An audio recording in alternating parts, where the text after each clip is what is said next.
Hi, BookTube. Welcome to Jackie's Literary Corner. I am Jackie, and it's time for a book tag. So, I'm going to do the Stephen King book tag, and I think I've done this before, or I at least saved this tag to do it in the future.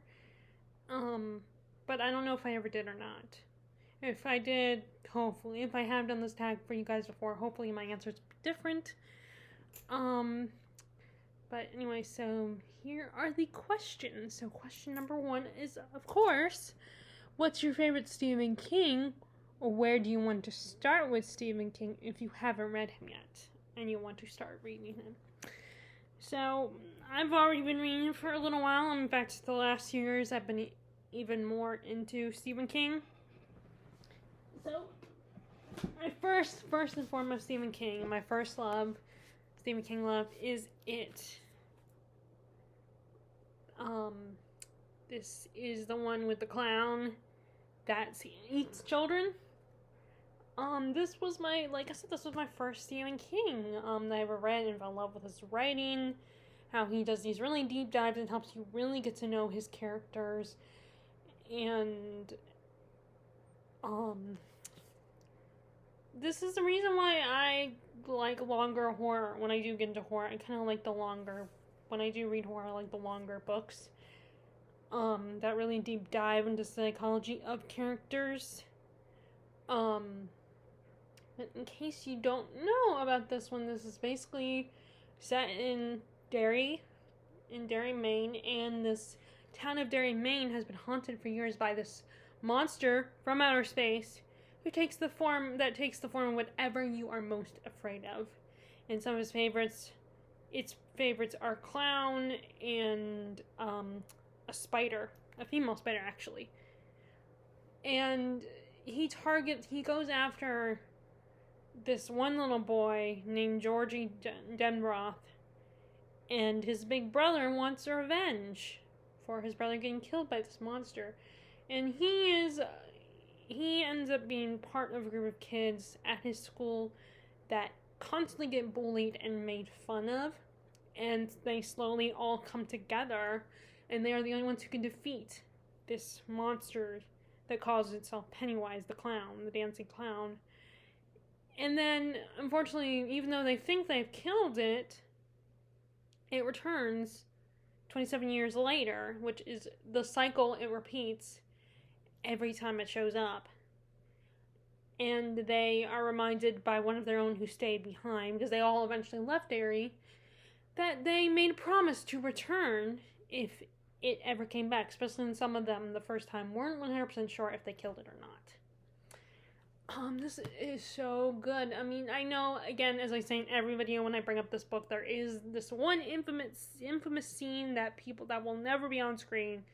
It's too much. Makes a lot of people uncomfortable, and it even turns people off of this book. But I mean, and I definitely don't understand why he put that scene in there, and I don't like it. I'm not comfortable with it, but it's not enough for me to still love the book.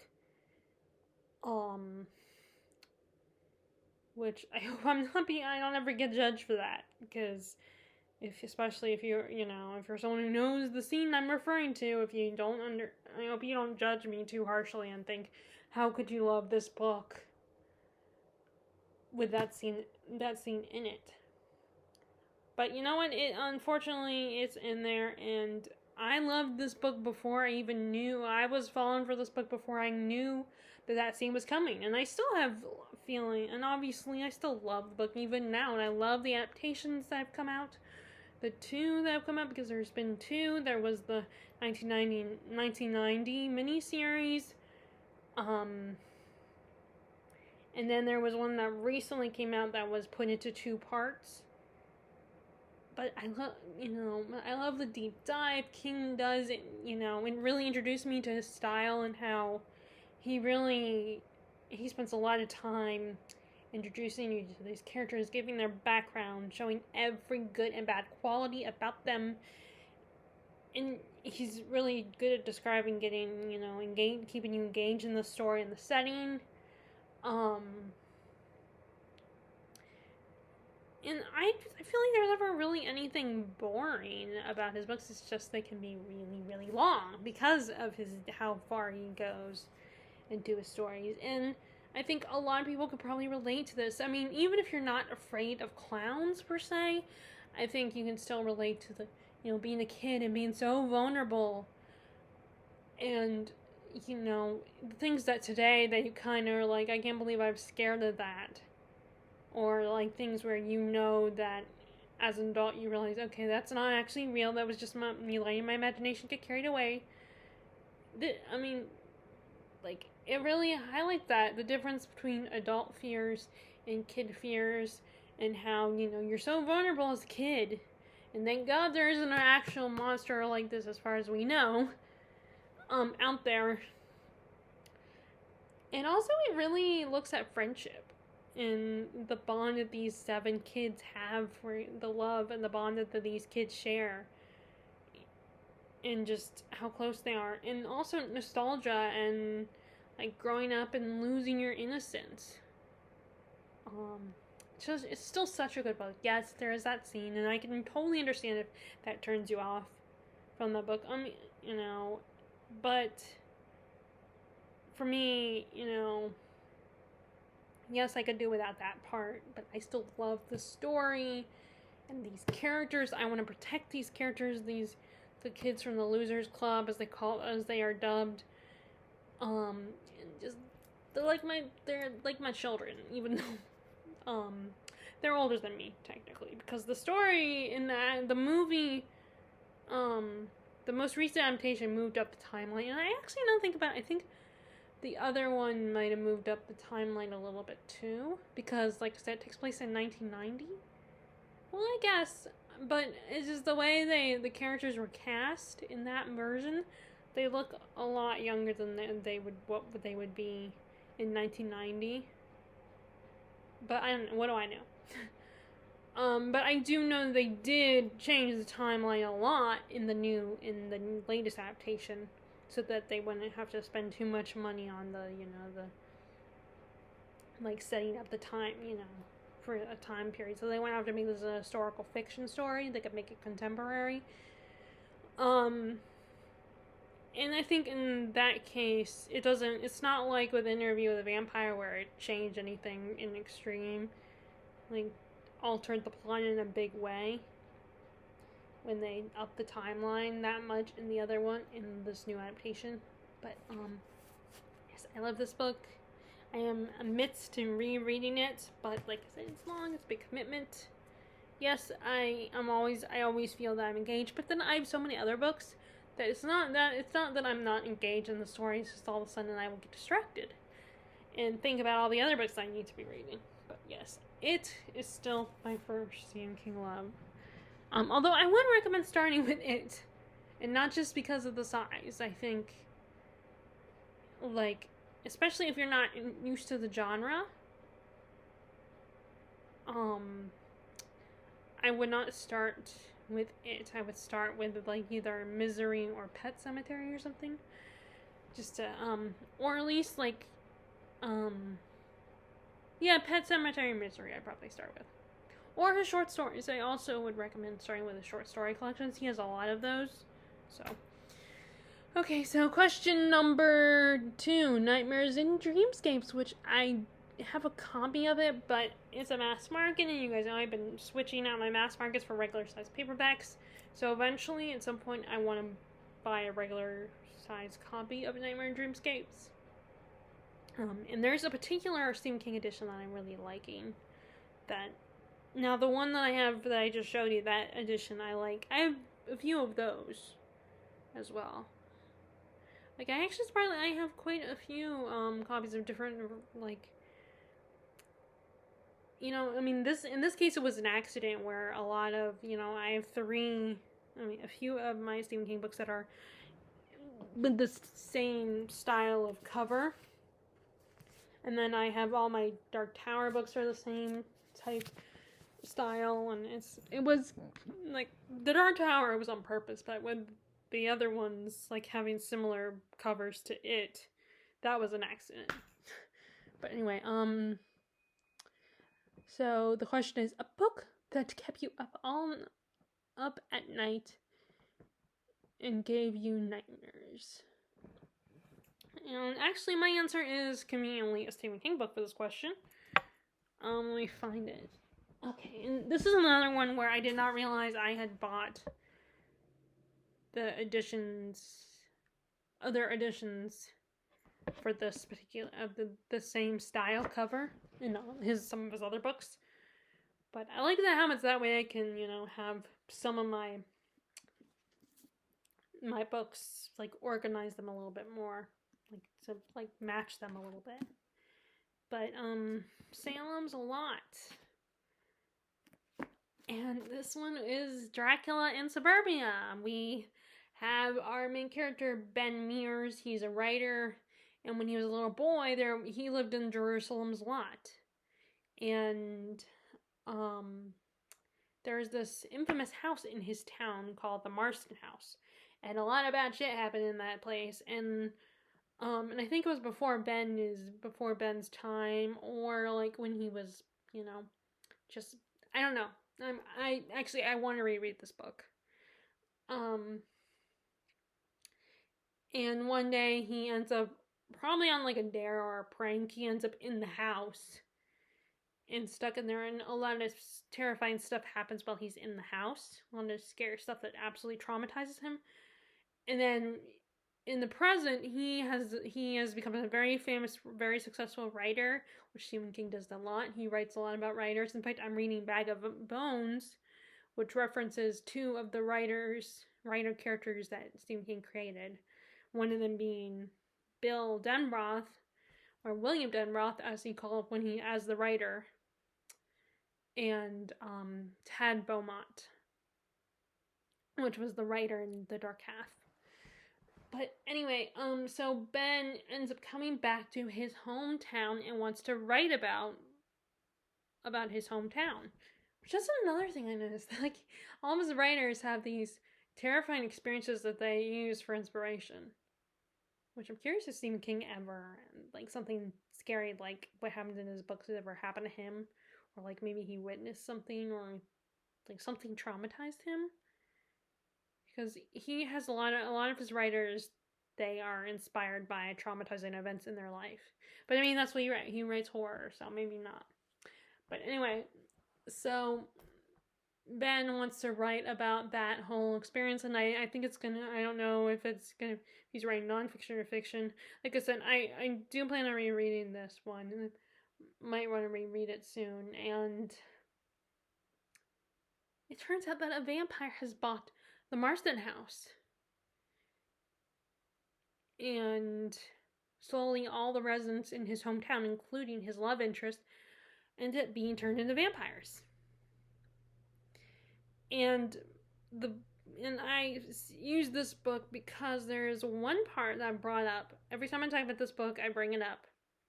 That is the part when the priest gets eaten and turned into a vampire. And that part traumatizing me still to this day, because it's like the idea of whether you are a religious person or not, whether you believe in God, that a priest or a minister is supposed to represent God. They are the person who spreads the word of God. So they are supposed to be this good, ultimate, pure person, despite the fact that a lot of times they have that cliche, that trope of the priest or the monk or minister who has naughty thoughts or is religious zealot. Besides that, they're supposed to represent good. They spread the word of God, and they are supposed to be this good person, good and pure person. And then I remember him being bitten by a vampire and turned into one of his slaves. Like, and that still gives me nightmares. The idea of someone like that being converted by a demon and turned demonic, and I think that's kind of scary to think about. And just that part when I've seen, because I've seen not the one that came out in the 70s, but I saw the adaptation that came out in the early 2000s, I think, with Rob Lowe as the main character, and Rutger Hauer was the vampire, and Donald Sutherland was in it, and Samantha Mathis was also in it. Um, and I remember that scene, in the movie where he makes the priest, James Cromwell is the priest, when he makes him drink from him, is like, the one who feeds you is your master now, and just hearing, and plus it just, like, it also disturbed me that hearing the guy drinking, making that sound that you make, the gulping sound when you're drinking something, and especially if you're really thirsty, and just seeing that he is now a man of the devil, is just, to me, that's terrifying. And maybe I'm wrong here, but I think, like I said, I think that even if you're not a religious person and you don't believe in God, I think you can still understand how that can be kind of disturbing, especially with what those type of people are supposed to represent. But yeah, so I want to reread this again soon. I just haven't yet. I haven't picked it up yet, but I do want to read it. Okay, so next is question number 3. Joyland. Joyland, a book that made you happy. And I picked The Starless Sea by Erin Morgenstern. I was so excited when I found out this was coming out. I loved The Night Circus. Like I said, I had even read The Night Circus long before I got ever, BookTube was even on my radar, before I even knew about BookTube. And I just loved it. So when I heard that she was finally coming out with a second novel, I was so excited and happy. And then when I read it, I just fell in love with the story, the whimsy of it, getting lost in this world with Zachary, our main character, and the sweet little romance he develops. The sweet little love story he finds himself in, and just this whimsical, magical world.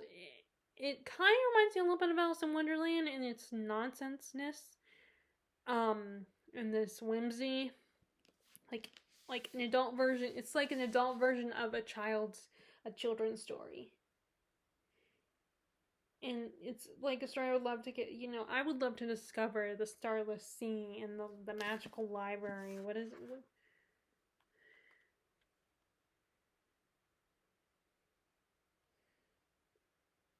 I'm trying to find the name of the library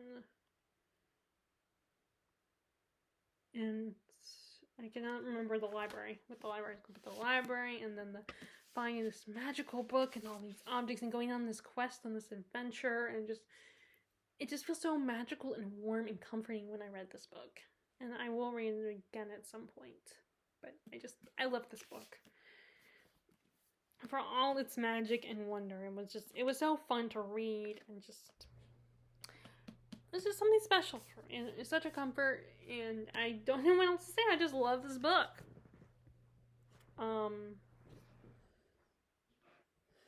It just brought me joy. Okay, so next question is Misery. Question number 4. Misery. A book that made you sad.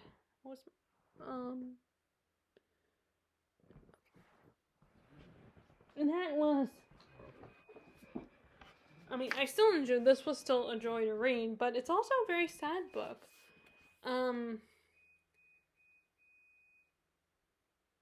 And how these families all think this girl belongs, all these families have lost a child, a daughter, all think this little girl belongs to them. And it's just sad seeing what all these people lost, and how they just really need to believe this little girl is their child, their little girl that they lost. They just need her to be that girl. And I felt sorry for so many of the characters, almost all of them, the struggles and the pain they feel, and it's such a beautiful story, and just, it's all about that everybody has a story. Everybody is capable of everybody loves and has someone that they love, that they, in this case, they all lost this one person, this little girl that they loved, and it's just very sad, a very sad, bittersweet story, It just was, it was very heartbreaking, but it was also a beautiful story, and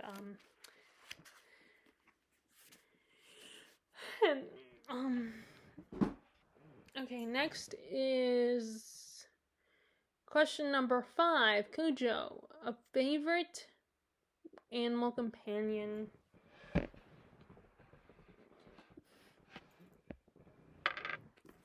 And this book could probably, the character in this book could probably reply to another one, but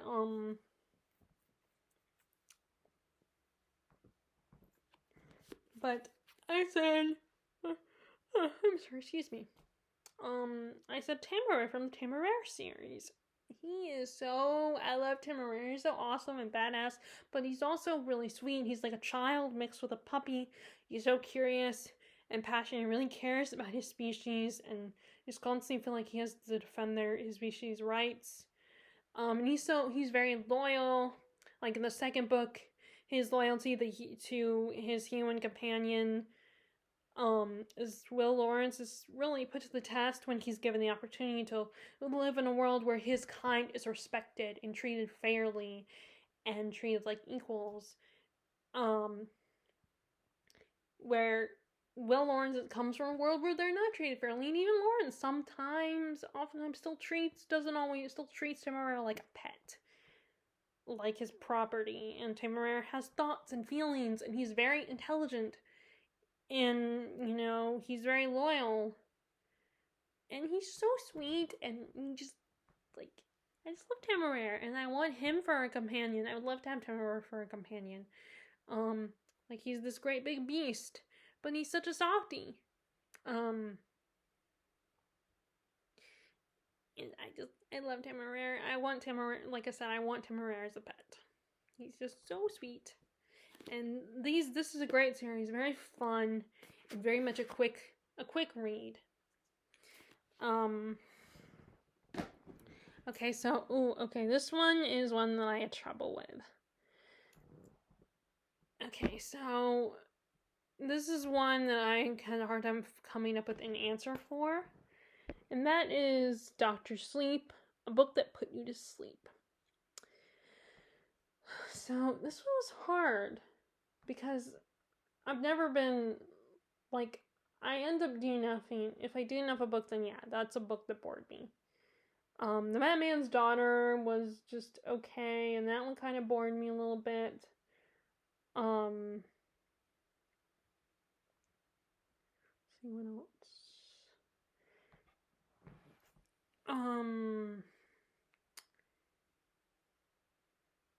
It's just so hard. I could not come up with an answer for this one. I'm gonna put the questions, hide the questions so I can look at my Goodreads shelves.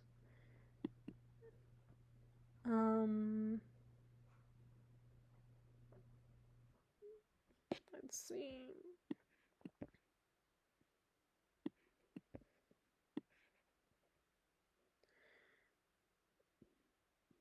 I'm trying to. Okay, let's see. I'm trying to. See. I'm gonna. Red Rain was kind of boring. Like I said, I mean, if I DNF it, that's a lot of times that's the reason. Not necessarily that it puts me to sleep, but I was bored with it. But I can't think of any examples for that. Any specifics. I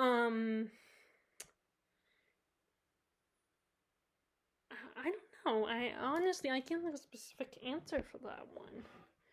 A book that put me to sleep.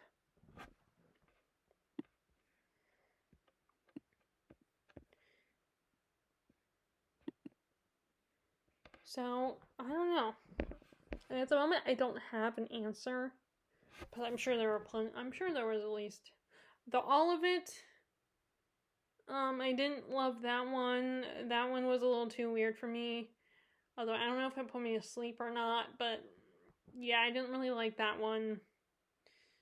Although I did read, I think I read that whole book, but that's because it wasn't that long. Like, if it's not that long, I might still read it anyway, even if I'm bored with it or just don't like it, don't love it. If I'm, you know, I mean, it can help that I'm at least a tiny bit still engaged in the story, but not always. Sometimes it is just because, oh, it's not that long. I could finish it. So yeah, I sort of, I don't really have much of an answer for question number 6, a book that put me to sleep. Okay, so question number 7, The Eyes of the Dragon, your favorite book or series with dragons, and I picked, other than the Temeraire series, that I absolutely love that series. I think that's a great. But I ended up picking for my answer Tooth and Claw by Jo Walton. And this is kind of a retelling of a Jane Austen novel. I mean, I think it's intentionally a, Pride and Prejudice retelling, but it also feels like a retelling of any Jane Austen's novels. It's basically the characters, but if they were dragons. So that's, and I love this edition. I was not expecting to get this size of an edition, but it's cute. Like, I don't mind hardback mass market size books. I don't mind as much, but I still, of course, always I've been aiming for getting rid of all my mass markets, but it's such a cool concept, the idea of a character in these type of stories as animals, anthropomorphic animals, where animals that act like humans. And I thought this was really cool. Although they still still move like dragons and function like dragons, but they think like humans. And it's fun, and like if you like fantasy but you also like a good Regency novel or something, this I think this is really fun to read. It was a little weird at first and I had to get used to it, but I do want to reread this at some point soon. It just feels so cozy and fun, and it's a combination of two of my favorite genres: historical and fantasy. It's historical fantasy. So, it was a really fun way to tell this kind of story. And it was a World Fantasy Award. And I do want to reread it at some point. Okay, so next, question number 7. 4 Past Midnight, a book you stayed up late to finish. And I said the Dark Elf Trilogy, which I don't have anymore, but that was part of a series of books written by, I cannot remember who the author was. He wrote, I think it's a she. He's a very famous author in the fantasy genre. And this was fun. I mean, it was not like my all-time favorite, but it was kind of fun exploring this world, and it was like I was trying, and in all honesty though, the reason, yes, I had a good time, but the reason why I was staying up late to finish it was because I wanted to finish it, because I had decided that, you know what, I'm not going to continue with these, and no, that doesn't mean that I was bored with it or anything. It was still fun. I still had a good time, but I decided it just wasn't for me. But I still wanted to finish it out. And the concept was I thought the concept was really cool and kind of fun. This world of dark elves, and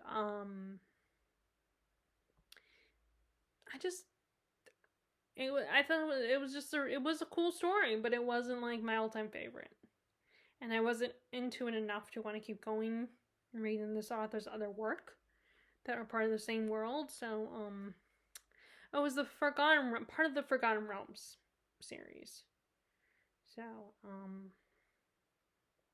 yeah, so it was cool and everything, and I did stay up late to finish it, but that was more just I wanted to move on from it, and not because it was good, but it wasn't like I wasn't feeling it as much at the time, if that makes any sense. Okay, question number, that was 8. Okay, so question number 9, End of the Watch. Oh, which I should let you guys know the ones that okay. Nightmares and Dreamscapes I have not read yet. Joyland I have not read, but I have seen it. But like those kinds of his crime stories, I'm not as into. I kind of prefer more supernatural stories. Although I think the show Haven on Sci-Fi was kind of inspired by that, his crime thriller, like although it had like took a supernatural spin to it, so I think it's a combination of a bunch of his different types of work. But Misery I loved. It's one of my favorites. Cujo, I don't think I can bring myself to read Cujo because it's an animal that gets rabies and goes crazy, goes mad. I just, as a dog lover, I don't know if I can read Cujo.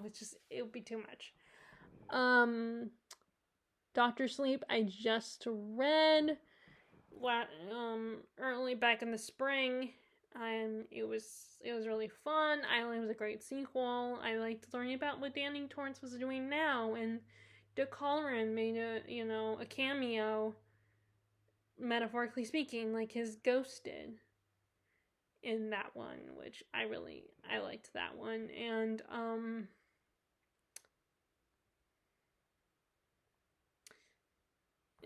after that one, it was The Eyes of the Dragon, and I have not read that one. But I think I might read that one.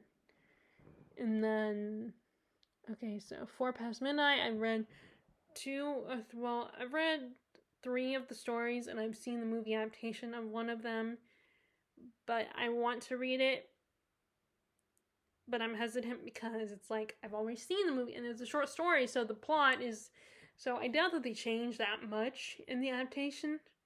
So it's like, when I started reading that particular story, the Secret Window, Secret Garden, it just felt like, just like reading a script of the movie. And but I still haven't, I still want to read it. But I read the long years and years ago, so that one's another one I need to reread. But I do remember the monsters in that, and remembering they reminded me of Fuzzy Pac-Man. Of course, that could be just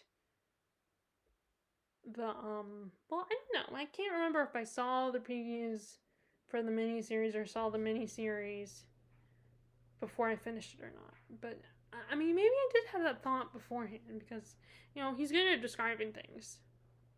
And King is. And I also read The Sundog and The Library Policeman. I love The Library Policeman. The Sundog was really cool too.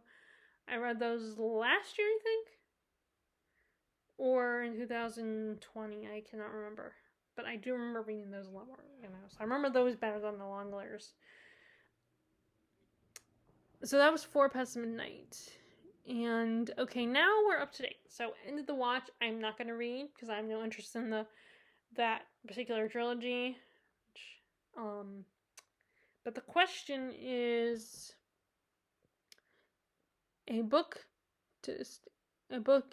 you stayed up late to finish. I don't know if I stayed up late to finish this one, but I loved this last book in the series. And that is Winter by Marissa Meyer. This is the last book in the Lunar Chronicle series. Although she's wrote some graphic novels, and there was a graphic novel she wrote about the character of Aiko, and then she wrote a collection of short stories, Stars Above, and that are kind of close up these character stories. Like it says, it's an epilogue to where they are now, kind of scenario, and then Ferris was the prequel. So I read both of those, but I did not read the graphic novel Wires and Nerve. Even though I loved Aiko's character, I'm not a graphic novel person. But yes, this was so great. It tied everything together quite nicely. I remember just loving this. I'm loving exploring Winter's story, like all the other three, and also my favorite couple finally got together in the story. And it's just, it was just something about this fun. I can't explain. I just really thought this was a great finale. Of course, a lot of times I've noticed that I think something is great, but then I look at reviews and I realize, oh wait, well, you got a good point. But yeah, this was great. This was a great finale. Third or fourth book actually. So okay, so question number 10. Okay, so this one was another one I had trouble with. The Outsider. An unpopular opinion that makes you feel like an outsider. And I don't know, I couldn't find, the best I could come up with was that I don't love Sarah J. Maas. I loved her for a little bit, but then I just kind of got bored with her. With her works, they felt like almost the same, And I have all the respect if you love Sarah J. Maas and you're a fan, that's fine. I have all the respect in the world, but she just, isn't for me anymore. Was not for me anymore. Like her stories just seem kind of repetitive almost with the plots and the characters. Certain aspects, not, of course, it's completely, each of her books is a completely different story, but just the characters that she writes and stuff, and I started to lose interest. I still have a soft spot for, of course, Mist and Fury, as everybody does. That's still everybody's favorite, and I have thought about picking it up, her latest books, because they are at the library. But most, none of Sarah, the only one that's there is her most recent ones. But the rest of her series are not there. The librarian, Melissa, who works there, she was like, maybe this is a little too much for, kids to be reading. Teenagers should not be, And she has the right to do that, of course. She doesn't have to put those books there if she doesn't want to, if she's not uncomfortable with them. And there are other ways to get access to those books. You have to pay for them, but I don't think it's, I think it's probably so, yeah. And I also not a big fan of Sherlock Holmes. I attempted it, but I would just rather watch the movie adaptations of Sherlock Holmes. And I think among the community readers who read that kind of stuff, like classics and stuff, older works, I think that's very popular. And and even now I can't really say, I used to be able to include stuff like Lord of the Rings in this kind of question, but now I can't say that anymore, because since the last time I ever mentioned that I didn't like Lord of the Rings as far as book goes, that has changed. I bought a copy of the book, a bind up of, it's basically the way the books originally came out, in one big thing, one big book, and separated into 3 different volumes, or 3 parts, whatever you're gonna call it. So I can't really include that. So like I said, so I guess, yeah, I don't like Sarah J. Maas anymore, and and I have no interest in reading A Little Life either. So Sherlock Holmes, A Little Life, it's another that I have no interest in. So my opinions aren't super strong, this book is terrible, I hate this author's work. It's just more I'm not as interested as other people are.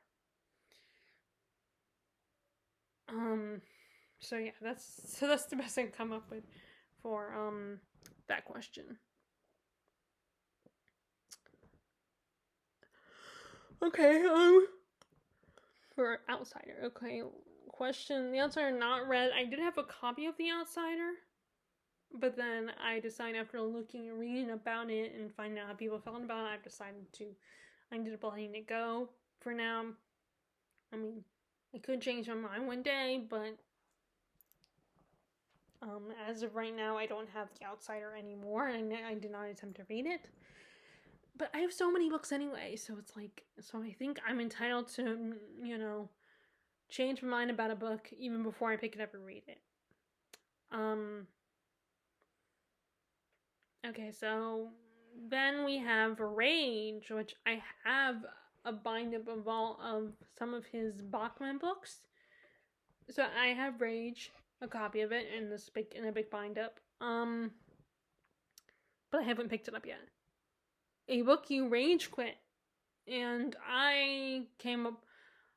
The best answer I came up with was the Sleeping Beauty trilogy. I read the first book, and then I started to read the second book, but I just was so uncomfortable, and it made me so angry. And the only reason I kept going for as long as I did was to make sure that our character escaped this situation.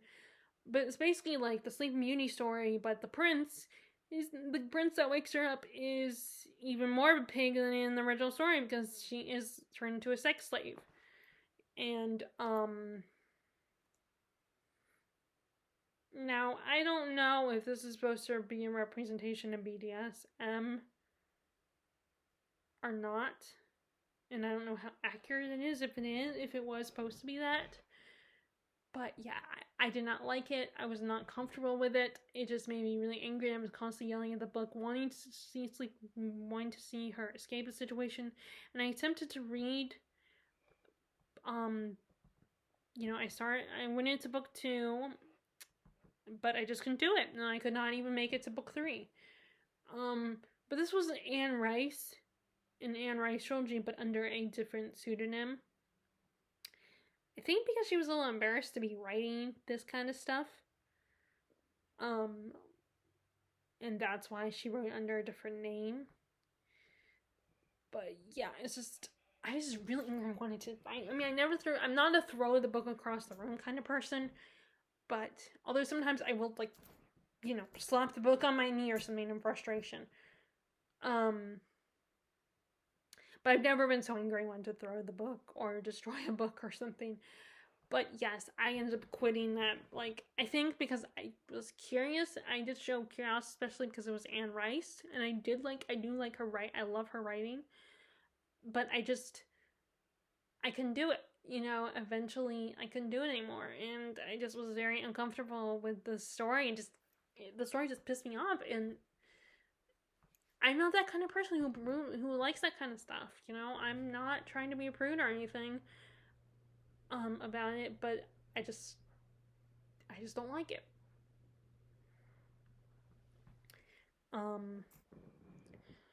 Okay, so that was okay. So next question, number 12: different seasons, a seasonal book.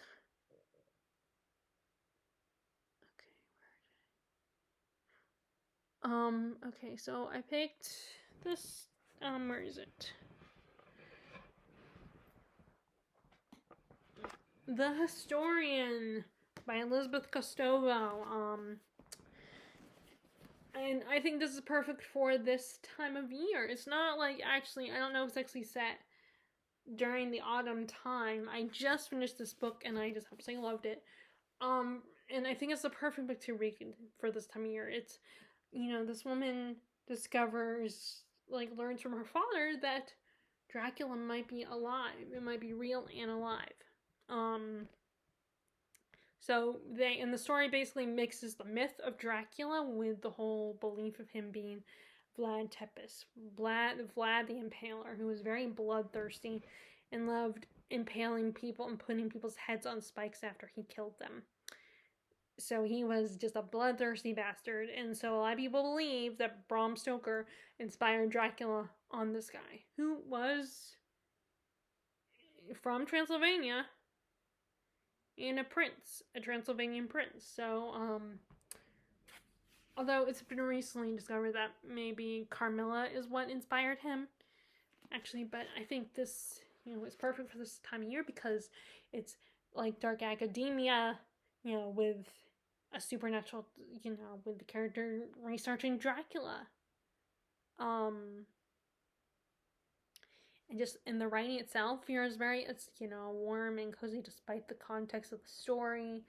And it just feels like a perfect time for this, perfect time of year. Now, it's not exactly seasonal, like, where it takes place. I don't know if it actually takes place in the season, but our character does do a lot of traveling.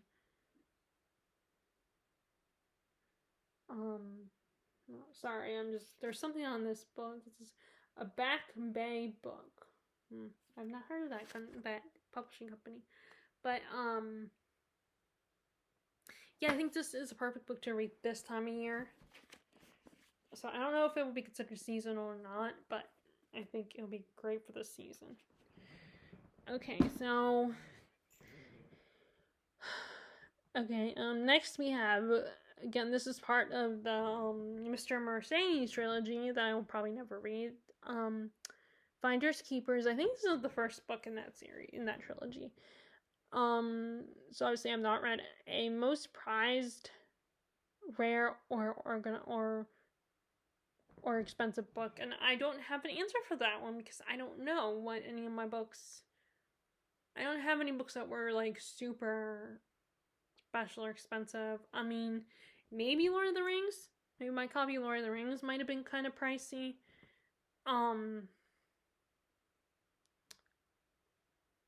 But I don't really have one. I mean, all my, yeah, I'm looking at my books on both, and I don't think any of these books are like rare or special, or I don't even know if I have any books that are signed. So yeah, I don't have an answer for this one. Okay, so, question number 14. Later, a book you keep putting off. And I picked, although it's not, I picked Ken Follett's The Pillars of the Earth. I have Ken Follett's two main series, this series, which is the Kingsbridge Chronicles, and then the other one that starts with the Century Trilogy, that starts with Fall of Giants. Both those books, I keep starting them and stopping them, putting them down for a period of time. It's the same treatment that I'm giving with Way of Kings, where I want to read it, I enjoy it when I do read it, I'm engaged in the story, but it's long, and I'm not used to... Still kind of trying to get used to this size book.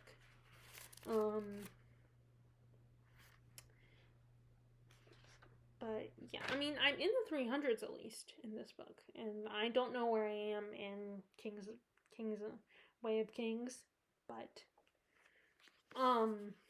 yeah, I keep putting off picking this book up along with Way of Kings as well. But I wanted to show this one because this was one of the books I got when we first moved here. A different copy, a different edition, but still, so I've had this ever since we moved here, and I need to finish it. Okay, so question number... Okay, that was 14. Now on the last question. Desperation, a new release you're desperate for. And that is, I'm going to go in with Babel by Arneth Kwong. I'm so excited. I loved her other, her Poppy War trilogy. I have not finished that one though, but I do have the last book. Yeah, but Babel was such, I'm so excited about Babel. And especially since I'm getting more into dark academia. And, I'm really excited. I just don't have it yet. And one of these things where it's like, do I wait for it to come out on paperback or just buy it paperback?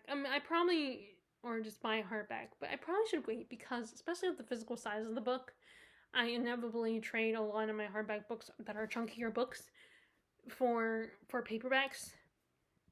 So yeah, I'm excited. The story sounds really cool. It's historical, and just like the Poppy War, it deals with actual historical events and actual history, and it just sounds like such a cool story, like a cool premise, and I'm excited to read it. I just don't have it. I have not bought it yet, but yeah. So that is my